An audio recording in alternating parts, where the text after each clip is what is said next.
World Bank advisor. His first book was a biography of Imran Khan.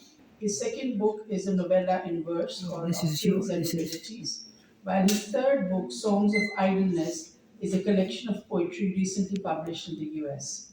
He will be reading from his latest book today. I would now like to invite B.J. Sadiq sir to the podium.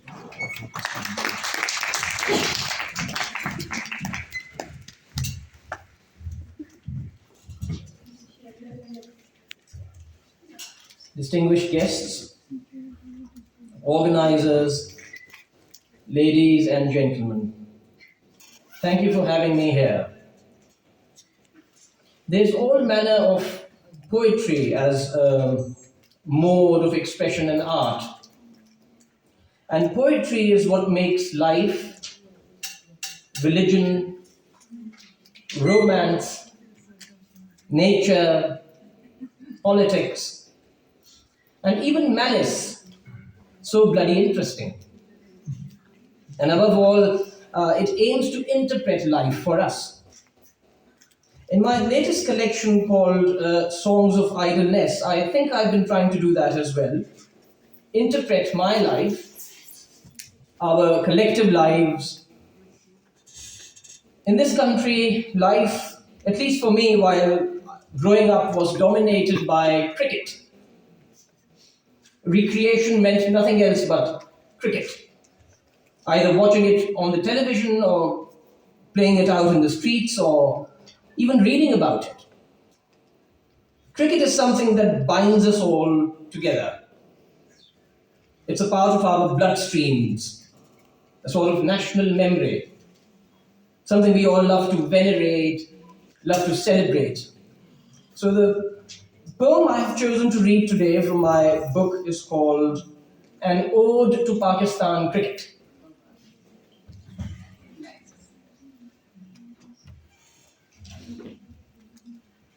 I speak with a heavy heart, and I hope you understand that all is not well in my land. Listeners, like most nations on our little earth, we've had our troubles since birth. But sometimes in a dull, dreary night, when the moon's rimmed with lurid light, I think of our moments of national joy, moments I'd enjoy as a little boy, moments of common gain, of grief, of tears, of loss and pain, moments when our own fighting's done gives us cause to fight as one.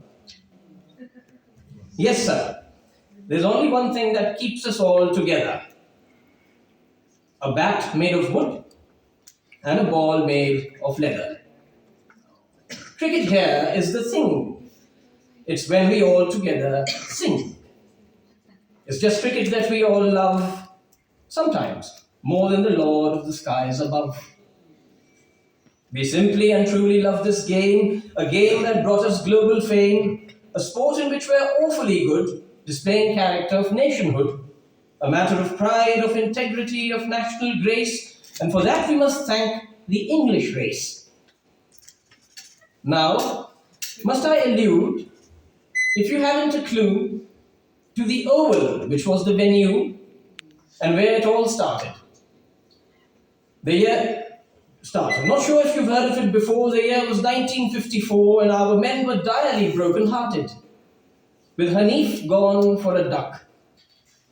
But the weather provided some luck.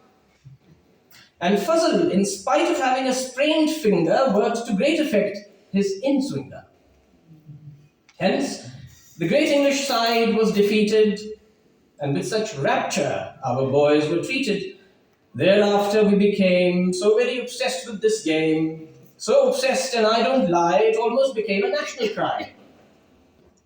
We played it in the streets, we played it indoors, we played it in our villages and by the shores. We'd play from the earliest prayer call, we'd play it with a kookaburra or a tennis ball. We played it in the mountains and forests dense. We played it at the cost of all common sense. That is, we played all the time. In summer haze and in winter's prime, we played it nearly all the time. And then followed our years in ascent on the cricket field, I meant. Because off the field we had ample cause to put in place our martial laws. But God bless our heroic mothers for giving us the 4 Muhammad brothers.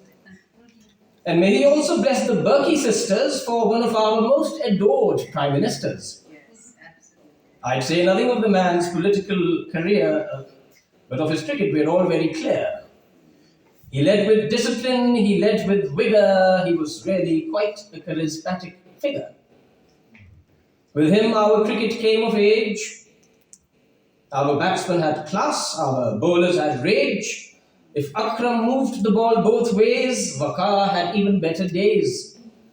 If Qadir spun his googlies through the air, Anwar stroked with an inveterate flair. If Afridi had his hitting powers, Akhtar had his miles per hours. Apologies, apologies. For an ode of so great a length, I wish to write it with all my strength. And I think by this time you have the mind to know just how vital cricket is to our kind. Our love for the great game is truly profound. It brought us, after all, global renown, a sport in which we're awfully good, displaying a nerve of nationhood.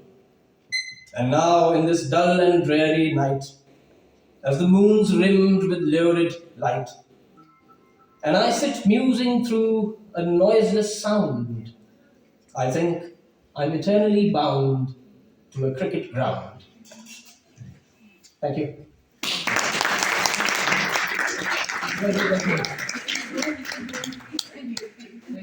has such a wonderful impact. Thank you. You've done a great job, wonderful decade.